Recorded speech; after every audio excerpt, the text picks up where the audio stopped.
Welcome to my YouTube channel আগন্তুক। আমি পিঙ্কি রায় চলে এসেছি আজকে আরও নতুন প্রশ্ন উত্তর নিয়ে। চলো তাহলে দেখে নেওয়া যাক আজকের প্রশ্ন উত্তরটা কি।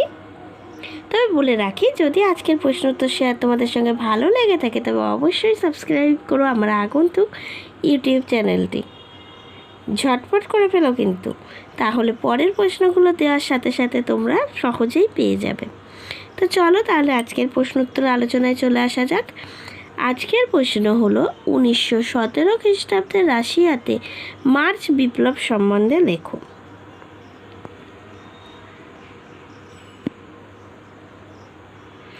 উনিশশো 17 খ্রিস্টাব্দে রাশিয়াতে মার্চ বিপ্লব।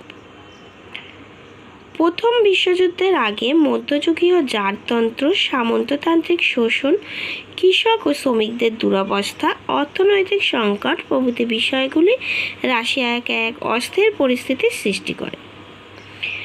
মার্চ মাসের বিপ্লব বলে পয়েন্টস করতে হবে।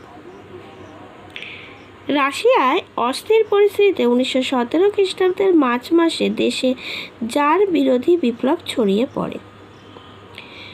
এর কতগুলো কারণ ছিল। এক, জনমত গঠন, 1 নম্বর পয়েন্টস। রাশিয়ায় যুদ্ধবিরোধী কৃষকদের মধ্যে ভূমি বন্টন, শ্রমিকদের অবস্থার উন্নতি প্রভৃতি দাবিতে বলশেভিক দল রাশিয়ায় সর্বত্র প্রচার চালিয়ে জনমত গঠন করতে থাকে। তাদের বক্তব্য প্রাভাদা নামে এক দলীয় পত্রিকার মাধ্যমে জনগণের মধ্যে ছড়িয়ে পড়ে। 2 নম্বর পয়েন্টস, আন্দোলনের সূত্রপাত। বলশেভিক দলের নেতৃত্বে রাশিয়ায় বহু স্থানে শ্রমিক ধর্মঘট শুরু হয়। 8ই মার্চ থেকে পেট্রোগ্রাড শহরে প্রায় 80,000 শ্রমিক খাদ্যের দাবিতে ধর্মঘট, মিছিল ও অবরোধে অংশ নেয়। 3 নম্বর, বিদ্রোহের তীব্রতা।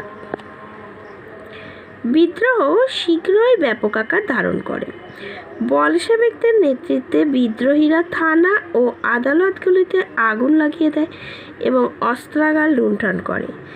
জারের সৈন্যদের একাংশ 12ই মার্চ বিদ্রোহীদের সঙ্গে যোগ দেয়।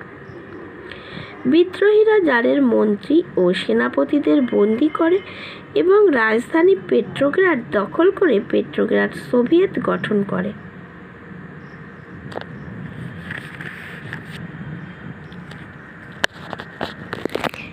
নেক্সট পয়েন্টস, জারের পদত্যাগ।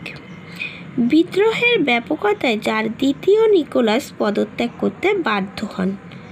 প্রিন্স জর্জ লুভভ এর নেতৃত্বে রাশিয়ার একটি অস্থায়ী প্রজাতান্ত্রিক সরকার প্রতিষ্ঠিত হয়। এর পরের পয়েন্টস হবে উপসংহার। ঠিক আছে, উপসংহার। 1917 খ্রিস্টাব্দে রাশিয়ার বলশেভিক বিপ্লবের চূড়ান্ত পর্যায়ের পূর্বে মার্চ বিপ্লব ছিল ব্যাপক গণ আন্দোলন। আন্দোলনের চাপে জার পদত্যাগ করলে 1917 খ্রিস্টাব্দের নভেম্বর মাসে রাশিয়ার সমাজতান্ত্রিক রাষ্ট্র হিসাবে আত্মপ্রকাশ করে। এই পর্যন্ত লিখতে হবে তোমাদের। যদি পড়ে থাকে 1917 খ্রিস্টাব্দে রাশিয়াতে মার্চ বিপ্লব সম্বন্ধে লেখো। ঠিক আছে।